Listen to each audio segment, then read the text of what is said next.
Expert platform. In fact, this is a bit of a historic milestone. This is the 10-year anniversary of the Green Expert platform, obviously formed in 2009. Peter Stradi over there, one of the founding fathers. So welcome. It still retains its original, vision, a forum for knowledge exchange between leading international crop consultants and industry specialists. So the programme today is as follows. You've all been sent it, but Eva will kick off talking about a key issue in the industry right now, and one of the reasons we didn't have a greenhouse visit this morning, the virus. I'm sure some of our Dutch colleagues have had insight into this already, but yeah, this is a very international group of people. Then we've got basically our presentation stalwart, our go-to guy, Peter, talking about his plant empowerment and then the practical implementation of that into using the energy streams during the summer. And that's kind of a spin-off from the feedback that we got from Ton from Svensson last time. So I thought, let's bring Peter in there. We have Managing Director of Copper UK here, Dave Foster, talking about best practice for using bees and pollination. Where did this come from?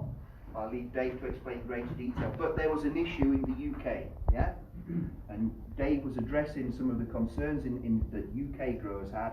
And it's pretty much since they started using bees in the 80s, they'd actually got a little bit maybe complacent is the right word, in where they were positioning the hives, how they're rotating the hives. So we'll talk about that and have a discussion. And then basically we've got data science, the buzzword from our new colleague Gersel. So as our data scientist that we've employed since we started the eGrow initiative a few years ago. So what I want Gersel to do is not start throwing calculations at you, but really baseline what do we mean by data science? What is machine learning? Let's put it in practice to what it can mean for us as an industry, and then take it practical forwards where we are now with our yield prediction algorithm, which is currently running in the eGrow platform with our 70 odd, 150 odd pilot, I can't remember where they are, pilot users. Okay? 2 coffee breaks are planned. Final point from me is, if you are staying to dinner and you haven't filled out one of these forms, you're staying to dinner but you're not getting any dinner. So if you haven't filled out the form, then please do so, and I can hand it on to the chef at coffee break. So as usual, we do plan to finish on time. Plans are great, but we never finish on time. So we'll look at the buffers that we have in the planned coffee break, and we've got half an hour there till we sit down for dinner. Any questions? Perfect. So, Ava, you want me to do it?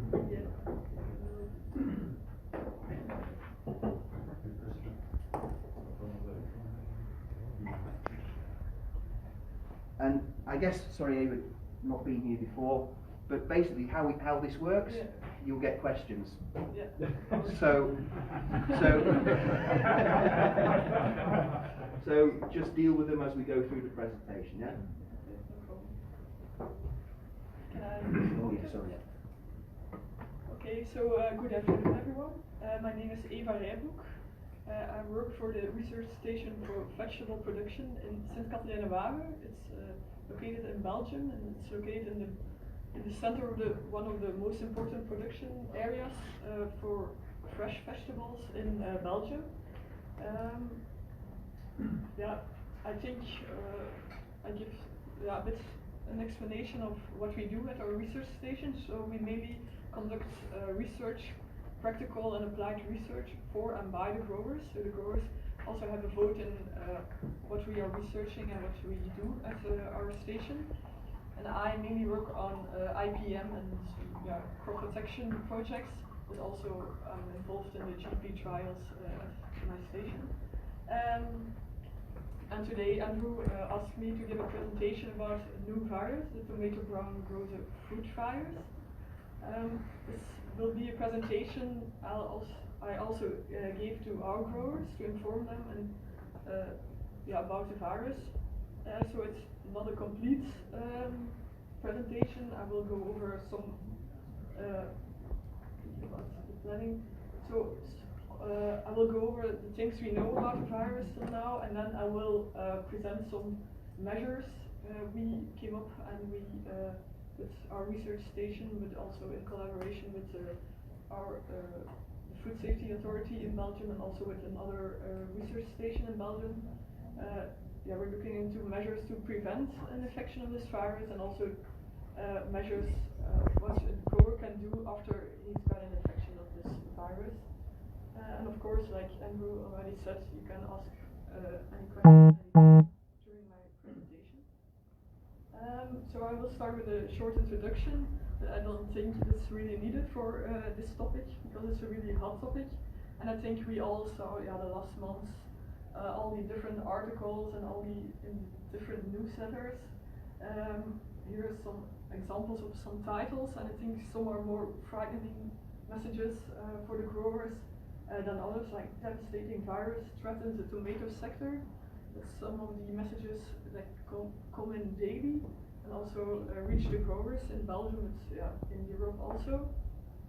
So I think tomato growers worldwide really now have to deal with this new virus, and they are worried about this virus because I think this virus, tomato brown grower fruit virus, is a threat to the profitability of tomato cultivation, of course, but also because the spread of this virus does not stop at borders. So we hear news from that the virus is already in Germany, in the Netherlands. So it's only a matter of time when it comes to Belgium. So it doesn't stop at our borders. So our growers also in Belgium are really worried about this virus because we know it's coming. And also, thirdly, why this is also a hot topic, because prevention is now the only right and effective approach at this moment against this virus. There's nothing really we can do. So it's really, we have to focus on prevention in order to keep the virus out of the greenhouses. And lastly, of course, once your crop is infected, this can mean a heavy financial loss for the growers. So that's why the growers are really worried about this, and why we are working in our research station on this topic, and also and are disseminating our knowledge to the growers. So some short information about the virus background. So it's a relatively new virus, and it belongs to the genus of the tobaccoviruses. Other two more known viruses to this group are the tobacco mosaic virus, the TMV, and the tomato mosaic virus. And this virus is closely related to these two viruses, but it's also related to the newer and less known virus, I think, the tomato mottle mosaic virus that was first detected in Mexico in 2009. So almost all commercially available tomato varieties are resistant to these two